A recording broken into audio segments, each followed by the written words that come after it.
Assalamu alaikum wa rahmatullahi wa barakatuh. Un petit rappel, car le rappel profite aux croyants. Ce rappel-là, c'est pour dire et rappeler aux croyants qu'il faut qu'ils soient optimistes. Certes, nous, croyants, on patauge dans le khayr, on patauge dans le bien. Et comme la parole de Cheikh l'Islam Ibn Taymiyyah, rahimahullah, dans le sens qu'ils aient le paradis est dans son cœur. Et je vais vous citer, Inch'Allah, 3 bénéfices de l'épreuve pour vous montrer qu'on doit toujours se réjouir. En général, bien sûr. Premièrement, il faut savoir que l'épreuve, exactement, rappelle à la personne le sort de l'insouciance. Car si on est insouciant, on peut tomber dans de grandes et graves erreurs. Et comme il est venu dans le hadith du prophète sallallahu alayhi wa sallam, dans le sens, ce qui compte, c'est sur quoi le serviteur meurt. Donc, on doit être content d'avoir le temps de pouvoir se repentir et revenir à Allah et se rappeler. Qu'il se rappelle qu'il doit se rapprocher d'Allah. Et normalement, le croyant, de toute façon, il doit toujours se remettre en question. Et comme on le voit, combien de personnes sont revenues de par une épreuve qui les a touchées.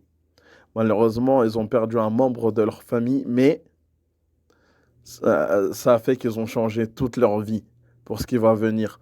Malheureusement, après une épreuve, il y en a qui vont retomber dans ce qu'ils font. Au début, ils vont avoir encore cet impact, rapidement, quelques jours peut-être. Et après, malheureusement, ils retournent à leurs habitudes. Mais d'autres, ils vont changer toute leur vie. Il y en a, ils vont changer leur vie.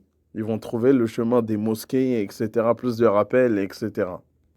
Et une chose que j'aime bien rappeler, au fait, tant que tu n'es pas mort, rien n'est mort.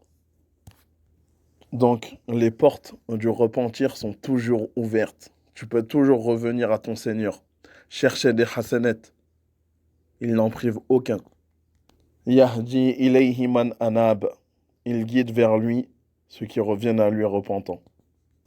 Le deuxième bénéfice qu'on peut tirer de l'épreuve, c'est l'expiation des péchés.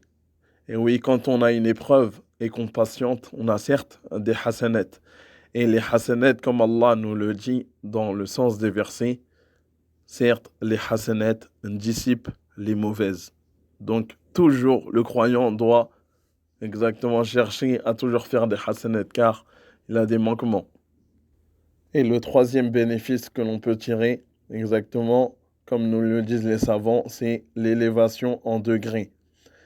Les savants, ils nous disent que certes, Allah te met une épreuve et te fait patienter dans cette épreuve pour que tu atteignes un niveau que tu ne pouvais pas atteindre avec tes actions seules. Et si le seul bienfait, c'était que de suivre le prophète sallallahu alayhi wa sallam, ça aurait été suffisant. Car Allah, qui ne manque pas à ses promesses, a dit dans le sens des versets dans Surat Al-Imran, قل إن كنتم تحبون الله فاتبعوني يحببكم الله ويغفر لكم ذنوبكم. Dis, si seulement vous aimez Allah, suivez-moi. Comme ça, il vous aimera en retour et il vous pardonnera vos péchés. Donc voilà, on partage dans le bien. Faites la bonne annonce aux croyants. هذا والله أعلم وصلى الله على نبينا